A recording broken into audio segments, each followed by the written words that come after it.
집중 분석 시간입니다. 시간 정말 빠르죠? 내일이면 바로 우리 시장 이번 한 해 동안 일궈온 농사가 마무리되는데요. 자, 그런 의미에서 오늘 이 시간은 이제 내년을 바라보고 어떠한 포인트를 잡고 전략을 세우면 좋을지 이에 대한 포인트들 들어보는 시간 마련했습니다. 황세훈 자본시장연구원 선임연구위원과 이 시간 스튜디오에서 함께하겠습니다. 어서 오십시오. 네, 안녕하세요. 반갑습니다. 반갑습니다. 잘 부탁드릴게요. 네네. 자, 이제 내년에 대한 이야기를 본격적으로 해야 되는 시기가 왔습니다. 그렇습니다. 그야말로 하반기는 박스피 그 지겨운 그 단어에서 벗어나질 못했는데 내년엔 연구위원님 어떻게 보세요? 지금과 조금 다른 변화 기대도 될까요? 일단 최소한 상반기까지는 조금 암울한 전망을 계속해서 이어갈 수밖에 없다라는 점 좀 네. 죄송스럽지만 이런 부분들을 말씀을 드려야 될 것 같습니다. 지금 내년도 증시에 가장 크게 영향을 미칠 요소들은 크게 두 가지 정도로 그러니까 살펴볼 수가 있겠는데요. 네. 자, 가장 중요한 부분은 역시나 통화정책과 관련된 내용들이겠죠. 우리나라 중앙은행의 통화정책 그리고 여기에 굉장히 크게 영향을 미칠 수밖에 없는 미국 연준의 통화정책들 살펴보면 기본적으로 통화정책은 계속해서 유동성을 축소시키는 방향으로 갈 수밖에 없다라는 점, 증시로 유입되는 자금의 규모를 줄여나가는 그런 효과로 연결될 수밖에 없기 때문에 증시에 대한 그다지 우호적인 환경이라고 보기는 어렵습니다. 그죠. 일단 3월 달에 테이퍼링이 종료가 되고요. 그리고 내년에만 연준은 3회 정도 기준금리를 현재 0%에서 0.25%인데 이것을 0.75에서 1% 수준까지 끌어올리겠다라는 것이 현재의 주된 예상 범위거든요. 네. 그렇게 된다면 일단 테이퍼링이 종료되면서 현금을 시장에 공급하던 것들을 완전히 줄이는 거잖아요. 거기에 더불어서 기준금리까지 올라가는 거니까 레버리지 투자는 당연히 더 어려워지는 그렇죠. 거고요. 시장 전체로 유입될 수 있는 자금 유입 규모는 줄어들 수밖에 없다는 거죠. 더더군다나 연준의 이러한 행보는 우리나라 금융시장, 주식시장에도 직접적인 타격을 줄 수밖에 없는 것이 네. 우리나라에서는 사실 가격 결정력을 가장 크게 행사하고 있는 투자자 주체가 외국인 투자자들입니다. 한 30% 정도 주식을 보유하고는 있지만 실질적으로 가격에 대한 영향력은 거의 절대적이다고 말씀드려도 좋을 정도란 네. 말이에요. 근데 이 외국인 투자자들은 연준의 통화정책 결정에 굉장히 크게 영향을 받을 수밖에 없습니다. 통화거래량 양적 완화를 종료를 하고 기준금리를 인상을 하면 뉴욕에 있는 그런 금융회사들의 유동성 수준 내지는 투자 자금 규모가 줄어들 수밖에 없는 것이고요. 우리나라로 유입될 수 있는 그 규모 자체가 줄어든다는 것을 의미하는 거잖아요. 네. 따라서 그리고 이러한 것이 언제 가장 집중적으로 발생할 것이냐를 살펴보면 예상을 해보면 양적 완화가 종료되는 3월 달 네. 그리고 이어서 바로 기준금리가 인상될 가능성들이 예상되고 있거든요. 그러면 최소한 상반기까지는 외국계 금융회사들이 우리나라 시장으로 가지고 들어올 수 있는 자금의 규모가 이렇게 여유가 있기가 상당히 어렵습니다. 보통 이런 시기에는 유동성이 축소되는 시기고요. 네. 위험성이 증가하는 시기라고 볼 수가 있거든요. 그렇게 되면 보통은 달러 자금들은 미국으로 귀환하는 모습들이 강하게 나타나고요. 신흥시장으로 달러가 풀려 나오는 것은 상대적으로 굉장히 적은 양만 나온단 네. 말이에요. 따라서 달러의 강세 그리고 신흥국 시장의 약세가 가장 전형적인 특징이라고 볼 수가 있습니다. 따라서 내년 상반기까지는 이러한 현상, 이러한 연준의 통화정책, 특히 긴축적인 통화정책으로의 전환이 우리나라 주식시장에 굉장히 크게 영향을 미치는 요소가 될 수밖에 없다라고 봐야 될 것 같고요. 그 흐름은 그럼 저희가 피할 수는 없을 것 같은데 과거를 생각해 보면 2013, 14년도 그 정도 시기만큼의 파급력일까요? 아니면 그보다는 그래도 선전을 할 수 있을까요? 오히려 파급력은 그거보다 더 클 가능성을 우리가 충분히 예상을 해봐야 되는 것이 지금 그 테이퍼링, 양적 완화를 종료하는 속도, 그 다음에 기준금리를 인상하는 속도가 2013년, 14년보다 오히려 훨씬 더 빠릅니다. 사실 이제 기준금리의 인상은 굉장히 완만하게 일어나는 게 보통 일반적인 모습이거든요. 그렇지만 이번에 인플레이션에 대한 영향력 때문에 기준금리를 굉장히 급격하게 지금 올릴 가능성이 예상이 되고 있단 말이에요.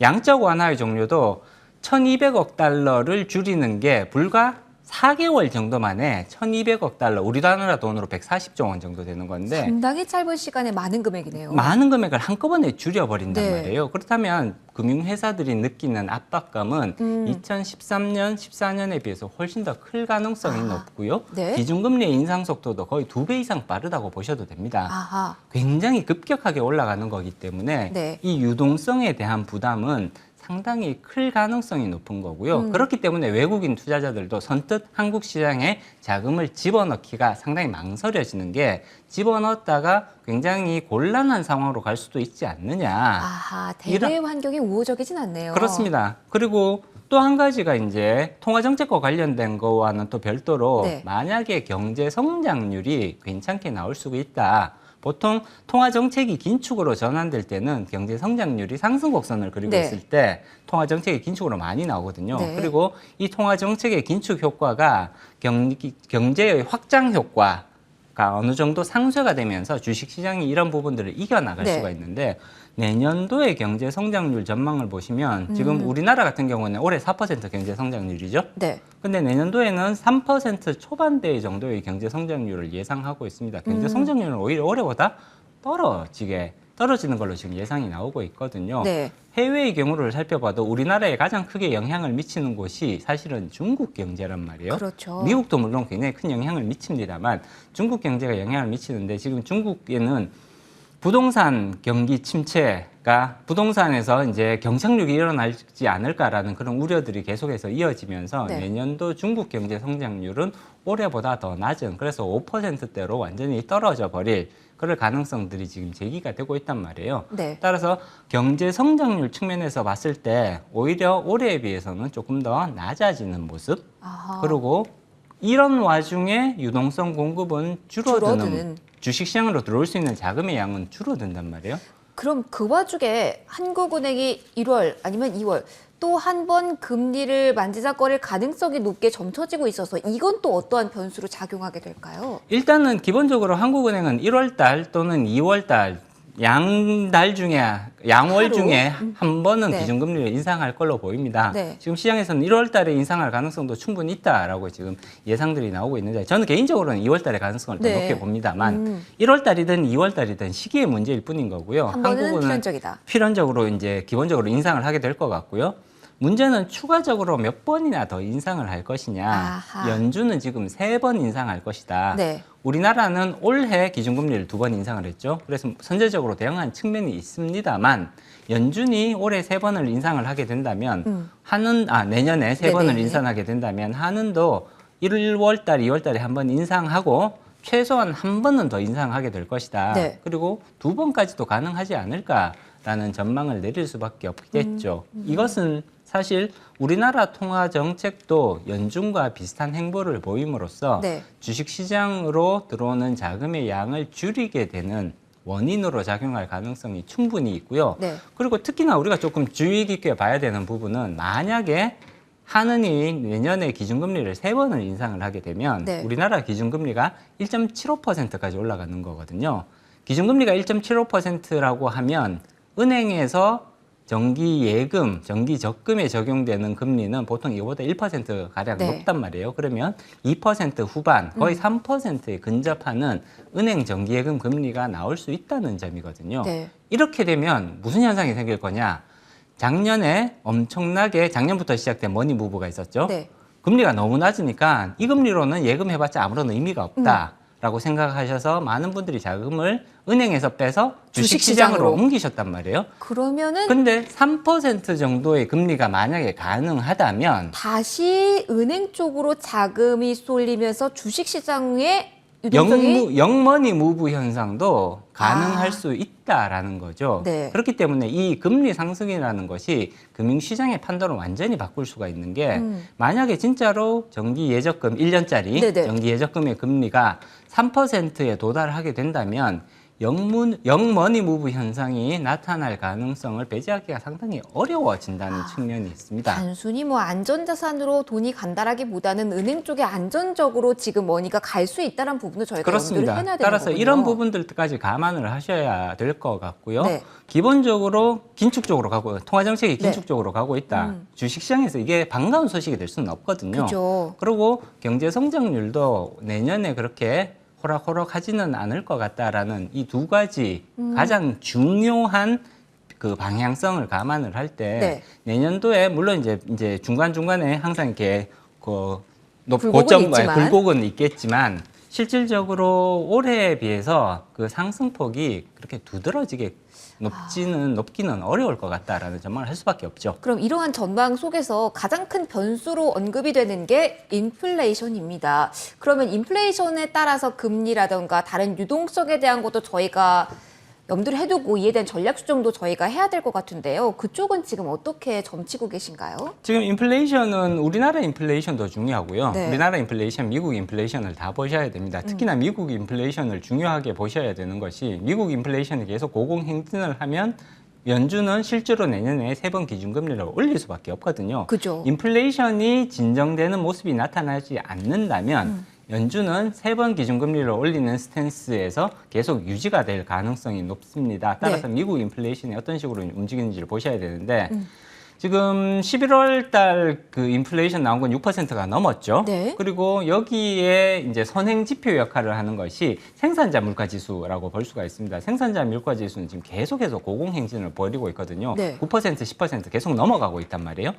이 생산자 물가는 보통 2개월에서 3개월의 시차를 두고 소비자 물가 지수로 연동이 되는 그런 선행 지표의 역할을 하고 있습니다. 그렇기 때문에 최소한 내년 1분기까지는 인플레이션이 6%대에서 고공행진할 가능성이 상당히 높다라는 점. 네. 그리고 이것은 결국은 상반기까지는 인플레이션이 굉장히 높은 수준에서 6% 아래로 떨어질 수는 있겠습니다만 그래도 계속 5%, 6% 이 영역에서 계속 나올 거라는 얘기거든요. 네. 따라서 이런 부분들은 결국은 우리나라에서도 비슷한 현상이 나타날 가능성이 높다는 것을 의미하는 겁니다. 그러면 우리 주식시장을 둘러싼 환경이 우호적이지만은 않은데 하지만 여기서도 저희가 기회는 찾아야 되지 않습니까? 자, 그렇다면 선별해서 어떻게 내년 주식시장을 접근하면 될지 특별히 눈여겨볼 업종군이 있는지 좀 마지막 질문을 드리도록 할게요. 일단 업종보다는 네. 내년은 철저하게 종목별 장세가 될 가능성이 오히려 더 높아 보입니다. 연말과 비슷하게 종목별 예, 장세. 종목별 장세가 이어질까. 물론 이제 반도체 업종이라든지 이런 부분들은 네. 이제 조금 선방하는 모습이 나타날 가능성이 상당히 높단 말이에요. 그렇기 때문에 삼성전자라든지 하이닉스 같은 그런 반도체 주도 종목들에 대해서는 긍정적인 시각을 유지하시는 것도 저는 괜찮다고 생각을 합니다. 그렇지만 전체적으로 봤을 때 시장은 올해와 특히 올해 하반기와 비슷한 박스권 장세가 내년 상반기까지는 이어질 가능성들이 높다고 예상이 되고요. 네. 이러한 장세에서는 철저히 종목별 장세로 종목별 집중하시는 그런 모습들이 오히려 더 효과적인 모습이 될 수 있습니다. 지금 메타버스, NFT 관련된 종목들이 올해 굉장히 선방을 했잖아요. 맞습니다. 내년도에도 비슷한 현상은 나타나겠지만 내년도부터는 본격적으로 옥석가리기, 차별화 장세가 시작될 가능성들이 높습니다. 네. 메타버스, 그다음에 NFT, 그리고 신성장 산업이라고 불리는 그런 종목들에서 차별화되는 모습, 옥석가리기가 진행이 되면서 굉장히 뚜렷하게 주가 상승의 흐름이 달라질 가능성이 높기 때문에 네. 이런 부분들을 염두에 두실 필요가 있을 것 같습니다. 알겠습니다. 자, 오늘은 여기까지 말씀 들어보도록 할게요. 지금까지 황세훈 자본시장연구원 선임연구위원과 함께 하셨습니다. 고맙습니다. 네, 수고하셨습니다. 고맙습니다. 그래도 양대지수가 힘을 냅니다. 삼성전자의 낙폭 줄어드는 과정에서 오늘 코스피 3,000선 안착하면서 마무리될 수 있을지 지켜보셔야겠습니다. 저희는 여기서 마무리하도록 하고요. 2부에서 마감 전략은 꾸려보시기 바랍니다. 시청해주셔서 고맙습니다.